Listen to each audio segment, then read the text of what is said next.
Hello, Mr. Drybones here, and on Tuesday, October 18th, IllFonic released a new Ghostbusters asymmetrical shooter.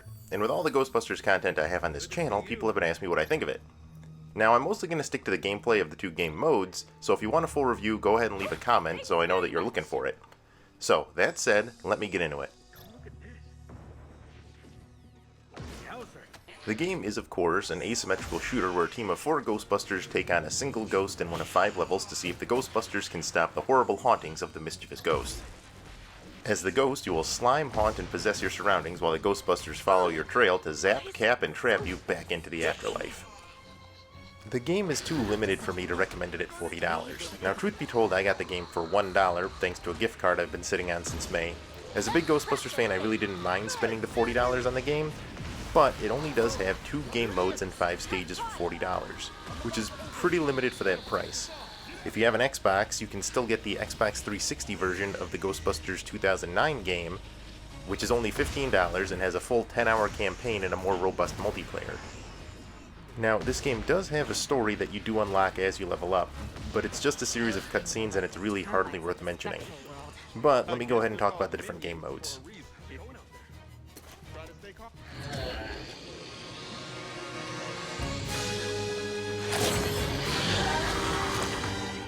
Well, go on then, haunt!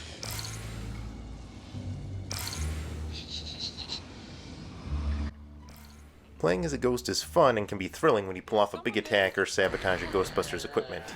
But navigating can be a bit of a pain since the ghost can only go through certain walls, so sometimes when you need to make a hasty escape after pulling off one of those big attacks can be tricky. The Ghostbusters are all told of your location too when you engage one of them, so you need to keep moving.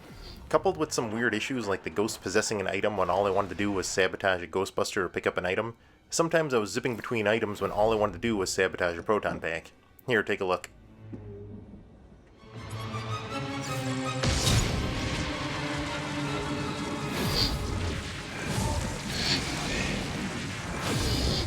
Hope that wasn't important. I can handle most things, but not active sabotage. Those things are like this. Over here. But I'm sure you're wondering, what about playing as a Ghostbuster? Well, it's a much slower experience. You enter the level with your team and you pull out your PKE meter to hunt down the ghost.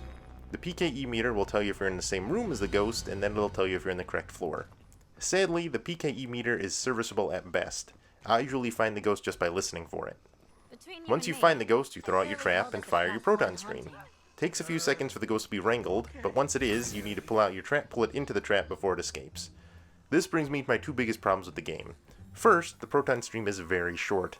If the ghost is further than 10 feet away, you're not going to hit it. The second issue is, you need to turn off your proton stream to throw out the trap. Escaping the stream is already extremely easy if you're a ghost, but having to disengage for the trap is frustrating. If there's one thing that the game needs to change, that would be it.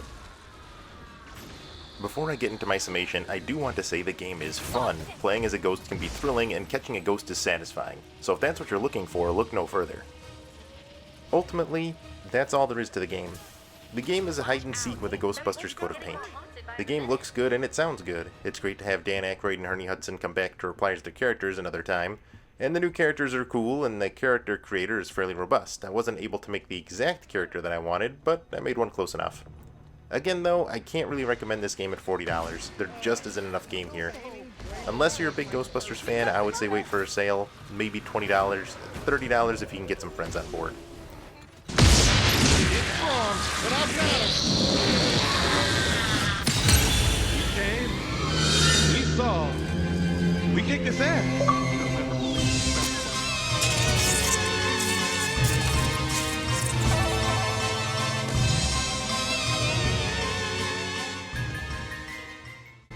Lastly, there is one thing I do want to share.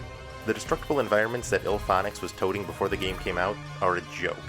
Here, take a look at the destructible environments in Spirits Unleashed.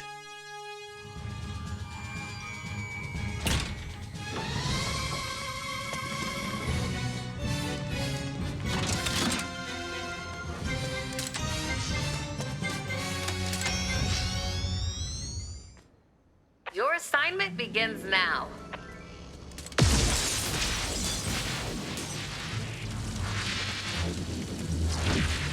Not in there.